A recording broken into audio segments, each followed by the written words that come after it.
গাধাকে সৃষ্টি করার পর তাকে বলা হলো সকাল থেকে সন্ধ্যা পর্যন্ত তাকে ক্লান্তিহীন পরিশ্রম করতে হবে, সারা জীবন তাকে পিঠে ভারী বোঝা বইতে হবে, খেতে পাবে শুধু ঘাস, আর তার মাথায় কোনো বুদ্ধি থাকবে না। তার আয়ু হবে 50 বছর। গাধা করজোড়ে সৃষ্টিকর্তাকে বলল, আমি এত বছর বাঁচতে চাই না, আমাকে 20 বছর আয়ু দেওয়া হোক। সৃষ্টিকর্তা সেটাই মঞ্জুর করলেন। কুকুরকে যখন সৃষ্টি করা হলো তখন তাকে বলা হলো যে সে হবে মানুষের সবচেয়ে বড় বন্ধু, কিন্তু সে খাবে মানুষের উচ্ছিষ্ট, এবং তার আয়ু হবে 30 বছর। কুকুর সৃষ্টিকর্তাকে বলল, আমি এত বছর বাঁচতে চাই না, আমাকে 15 বছর আয়ু দেওয়া হোক। সেটাই মঞ্জুর করা হলো। এরপর বানরকে বলা হলো, তুমি শুধু গাছের এ ডাল থেকে ও ডালে ঝুল খাবে এবং নানান রকম ফন্দি ফিকির করে মানুষকে আনন্দ দেবে, তোমার আয়ু হবে 20 বছর।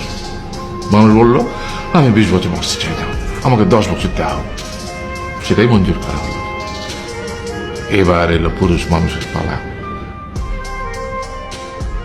তাকে বলা হলো যে তুমি হলে প্রাণীগুলোর মধ্যে সবচেয়ে বিচক্ষণ এবং বুদ্ধিমান, সেই জন্য তোমাকে প্রাণীদের শিরোমণি করা হলো এবং তোমার আয়ু হবে 20 বছর। তখন পুরুষ মানুষ বলল, করজোড়ে বলল সৃষ্টিকর্তাকে যে 20 বছর আয়ু অত্যন্ত কম, হে প্রভু, আমাকে ওই গাধার সে যে 30 বছর আয়ু চায়নি সেটা আমাকে দেয়া হোক, ওই যে কুকুর 15 বছর ফিরিয়ে দিয়েছিল সেটাও আমাকে দেয়া হোক, আর যে বানর 10 বছর নেয়নি সেটাও আমাকে দেয়া হোক।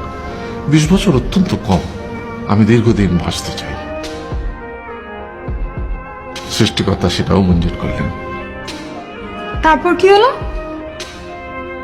সেই থেকে ছেলেরা পুরুষ মানুষ হিসেবে বাঁচে 20 বছর, তারপরের 30 বছর সংসারের বোঝা পিঠে করে বয়ে বেড়ায়, সেটা কার মতো? গাধার মতো।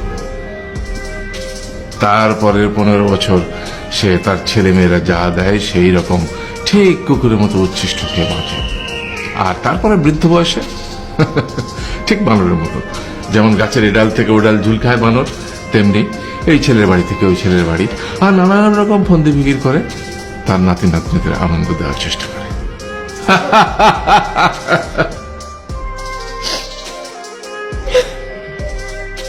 আরে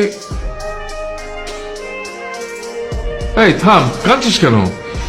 তোমাদের কত দুঃখ বাবা, এত কষ্ট।